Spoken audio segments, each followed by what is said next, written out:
Alright, kesinambungan daripada trade aku pagi tadi. Okay, aku try tengok balik. Sini macam ada potensi. Okay, apa yang aku nak buat adalah aku short dekat sini.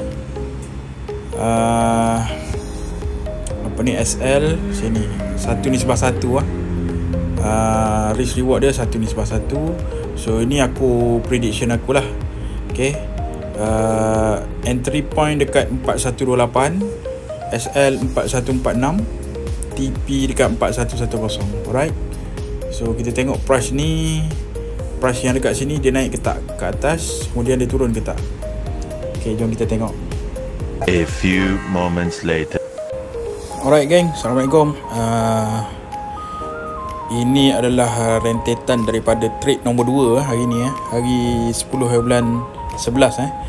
Trade yang pertama kita loss sebanyak 15 tick. Okay, tapi Alhamdulillah trade nombor 2 selepas daripada tu kita untung 18 tick. Okay, daripada entry point kita dekat 4128 dan sekarang kita dapat TP 4110. Okay, so plus minus 3 tick lah.